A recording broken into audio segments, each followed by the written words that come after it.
Hi guys, I am on location down in my basement and I thought it would be the perfect place to do a little brain break because this is where I actually come and do some of my little workouts and some exercises and stretches just to kind of keep my body healthy just like we all should.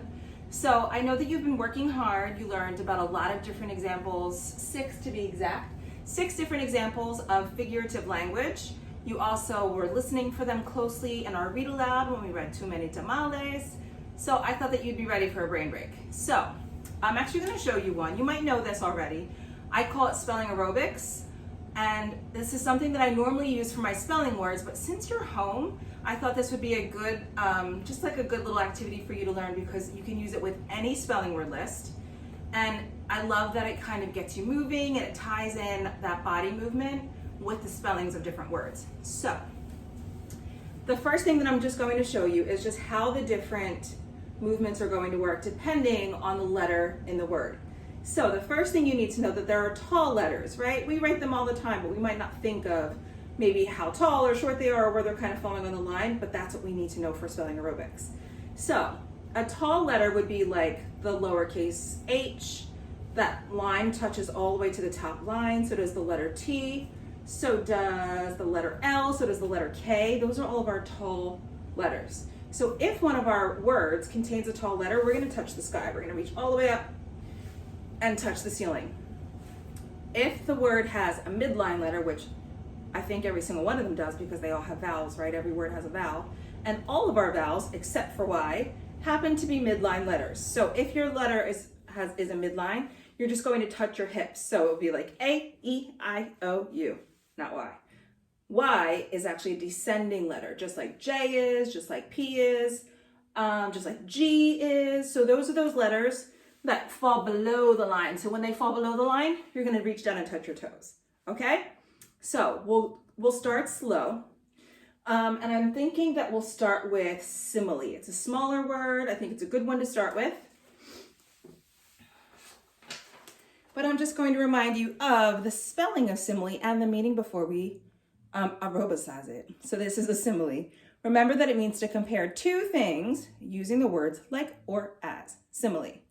Also, you can see that all of the words start with a capital letter. So we're just going to do a tall letter every time we see that capital. So for simile, we're going to do this. We're going to put our hands all the way up to the top because we have a capital S. Then I see a midline letter with the letter I. So we're going to touch our hips.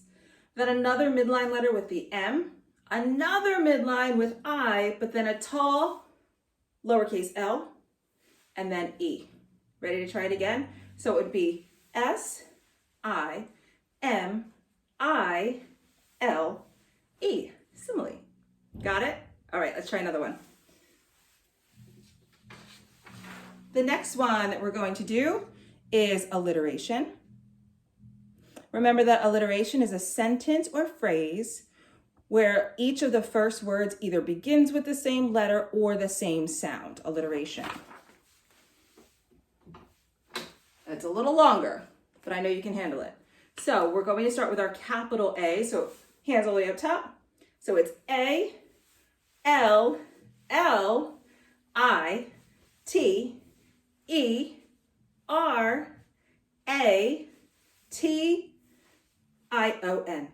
I did that one fast because we always do that one fast in my class because that shun sound is always made up of either those letters, T-I-O-N, maybe S-I-O-N.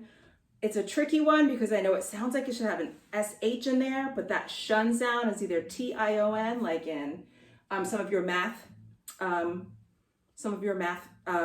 vocabulary words like addition, subtraction, multiplication, or it can be an S-I-O-N like in the word division. But just always remember that T-I-O-N is making that shun sound, okay?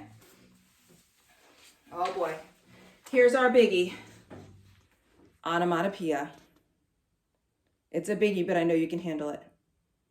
So remember that onomatopoeia is a word that sounds like the noise it makes. Crash, bang, boom, pop, right? We know them now. All right, for onomatopoeia, ready? Let's go. Capital O. N. O. M. A. T. O. P, there's that long descending letter. O, E, I, A, onomatopoeia. That was a long one. You did great on that one. Our next word is the word metaphor. Here I come. So remember that metaphor means that is what you use when you're comparing two things using the words is or are. So a lot of times you might hear people say, oh, he is just a big teddy bear. That's a great example of a metaphor that you've probably heard a time or two. So ready for metaphor? We're going to do our capital M way up top, our midline E, our tall T, our midline A, our descending letter P, all the way back up to an H, and then O-R. That's metaphor. Your next word is the word hyperbole. Remember that hyperbole means that you're describing something in an extremely exaggerated way. So sometimes when we're doing our spelling aerobics, or I don't know if your class does go noodles and things like that, sometimes after those workout ones, the kids are like, oh, I'm dying for a drink. That would be hyperbole. They're not gonna die. They might be super thirsty, but they're definitely not gonna die. So let's do hyperbole. Ready? Hyperbole happens to begin with the letter H, so the lowercase h is also a tall letter. This one begins with our capital letter H. So either way, we're touching the sky. H, we're gonna go all the way down. Oh, I like this one. Oh, just gonna hang there for a minute, feels good. For that Y. But we're coming right back with our P, that's also another descending letter. Then our E, midline R, our tall B, midline O, tall L, and then our E again. Oh, that was a fun one, hyperbole. That was a fun one to do. I love when they kind of go back and forth like that.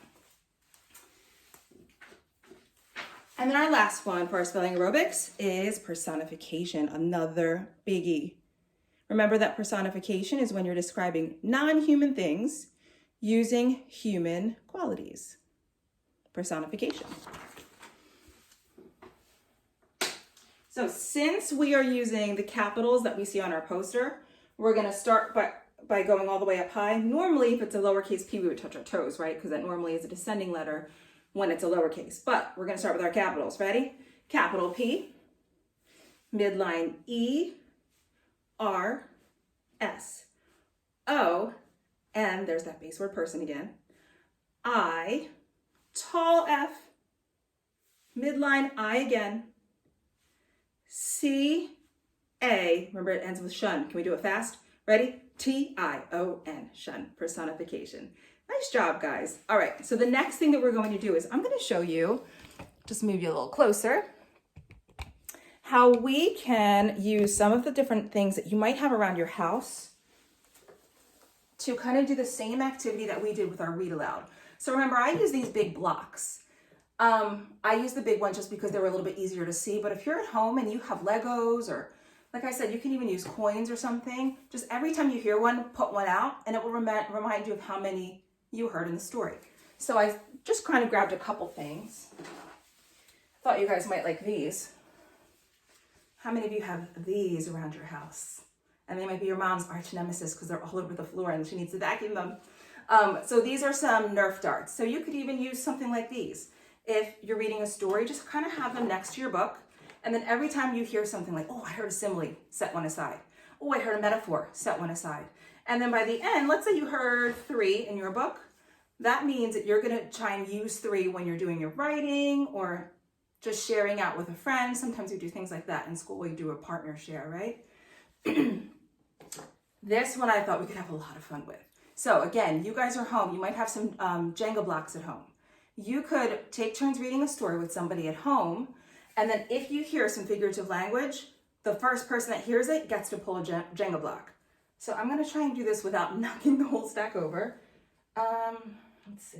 So let's say I heard as quiet as a mouse. I heard that simile. I might pull a block and set it aside. Now I know that I have my simile count right here. Okay? So these are just a couple of different examples that you can use using things around your house.